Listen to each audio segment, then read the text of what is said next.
দীর্ঘদিনের অমীমাংসিত রোহিঙ্গা সংকটকে একটি তাজা টাইম বোমা বলে আখ্যায়িত করেছেন প্রধান উপদেষ্টা অধ্যাপক মোহাম্মদ ইউনূস। তিনি জানান, রোহিঙ্গা সংকট যে কোনো সময় বিস্ফোরিত হতে পারে বলে আন্তর্জাতিক সম্প্রদায়কে সতর্ক করেছেন। মালয়েশিয়ার প্রধানমন্ত্রী আনোয়ার ইব্রাহিমের সাথে এক যৌথ সংবাদ সম্মেলনে তিনি এসব কথা বলেন। কিন্তু শান্তিতে নোবেলজয়ী মোহাম্মদ ইউনূস কেন রোহিঙ্গাদের টাইম বোমার সাথে তুলনা করলেন? 2017 সালের আগস্টে মিয়ানমারের রাখাইন প্রদেশে সেনাবাহিনীর অভিযান শুরু হলে হাজার হাজার রোহিঙ্গা মুসলমানকে হত্যা করা হয় এবং লক্ষ লক্ষ মানুষ ঘরবাড়ি ছেড়ে পালাতে বাধ্য হয়। বাংলাদেশ তাদের মানবিক কারণে আশ্রয় দিলেও পরিস্থিতি দিন দিন জটিল থেকে জটিলতর হচ্ছে। বর্তমানে এখন কক্সবাজার ও ভাসানচরে 12 লাখেরও বেশি রোহিঙ্গা বসবাস করছে, যাদের জন্য খাবার, বাসস্থান, স্বাস্থ্যসেবা এবং নিরাপত্তার ব্যবস্থা করা খুবই কঠিন হয়ে পড়ছে। রোহিঙ্গা সংকটের দুটি দিক তুলে ধরেন ডক্টর মোহাম্মদ ইউনূস। গত 7 বছরের রোহিঙ্গা ক্যাম্পে বছরে গড়ে 32,000 শিশু জন্মগ্রহণ করেছে। প্রতিদিন প্রায় 4,000 থেকে 5,000 রোহিঙ্গা বাংলাদেশে প্রবেশ করেছে।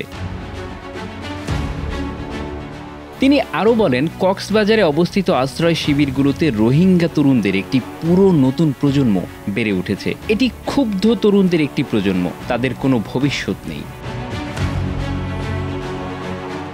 বাংলাদেশ সরকার প্রথম থেকেই আন্তর্জাতিক মহলকে এ সংকট সমাধানের জন্য আহ্বান জানিয়েছেন। জাতিসংঘ, ইউরোপীয় ইউনিয়ন এবং অন্যান্য আন্তর্জাতিক সংগঠনগুলো এ সংকট নিরসনে আর্থিক ও কূটনৈতিক সহায়তা দিয়ে আসছে। কিন্তু মিয়ানমার সরকারের প্রত্যাবাসন প্রক্রিয়া নিয়ে গড়িমসি, আন্তর্জাতিক চাপের অভাব এবং চীন ও রাশিয়ার মিয়ানমারকে সমর্থন দেওয়ায় সমস্যা এখনও রয়ে গেছে। বর্তমান সরকার রোহিঙ্গা ইস্যুতে ব্যাপক চাপের সম্মুখীন। একদিকে আন্তর্জাতিক মানবাধিকার সংস্থাগুলো রোহিঙ্গাদের পুনর্বাসন ও সুরক্ষার জন্য আরও কার্যকারী পদক্ষেপ নেওয়ার দাবি জানাচ্ছে, অন্যদিকে বাংলাদেশের স্থানীয় জনগণ, বিশেষত কক্সবাজার অঞ্চলের বাসিন্দারা রোহিঙ্গাদের উপস্থিতিতে সামাজিক এবং অর্থনৈতিক চ্যালেঞ্জ অনুভব করছে। তাদের অভিযোগ, স্থানীয় জনগোষ্ঠীর জীবিকা, শিক্ষা এবং নিরাপত্তা হুমকির মুখে পড়েছে। এ পরিস্থিতি সামাল দিতে গিয়ে সরকার রাজনৈতিক চাপে রয়েছে। এছাড়া রোহিঙ্গা শরণার্থীদের জন্য প্রতিদিন প্রচুর পরিমাণ অর্থ ব্যয় হচ্ছে। শুধুমাত্র খাদ্য, চিকিৎসা এবং বাসস্থানের জন্য বিপুল অর্থের প্রয়োজন হচ্ছে। আন্তর্জাতিক সাহায্যের উপর নির্ভরশীলতা বেড়ে যাওয়ায় বাংলাদেশের অর্থনীতিতে দীর্ঘমেয়াদী প্রভাব পড়ার আশঙ্কা রয়েছে। তাছাড়া শরণার্থী শিবিরে কাজ করতে গিয়ে বাংলাদেশি শ্রমিকদের জন্য নতুন কর্মসংস্থানের সুযোগ সৃষ্টি হলেও অন্য সেক্টরে ব্যয়ের ভার কমানো সম্ভব হচ্ছে না। রোহিঙ্গা শিবিরগুলোতে বিভিন্ন অপরাধমূলক কর্মকাণ্ড বৃদ্ধি পাচ্ছে।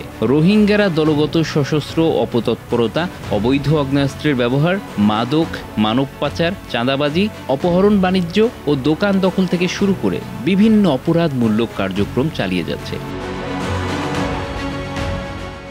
রোহিঙ্গা ক্যাম্পে 2023 সালে 64 জন এবং 2024 সালের মে মাস পর্যন্ত 33 জন হত্যাকাণ্ডের শিকার হয়েছে। রোহিঙ্গাদের একটা বড় অংশ মাদকের পাশাপাশি অস্ত্র চোরাকারবারেও জড়িয়ে পড়েছে। এ মাদক চোরাকারবারের পেছনে রয়েছে আন্তর্জাতিক যোগাযোগ। ফলে মাদকাসক্তি তরুণ প্রজন্মকে ধ্বংসের দিকে ঠেলে দেওয়ার পাশাপাশি ক্যাম্পের নিরাপত্তা পরিস্থিতি নিয়ন্ত্রণেরও বাধার সৃষ্টি করছে। আইন শৃঙ্খলা রক্ষাকারী বাহিনীর জন্য এটি একটি চ্যালেঞ্জ হয়ে দাঁড়িয়েছে, যা মোকাবিলা করা সরকারের পক্ষে কঠিন হয়ে যাচ্ছে।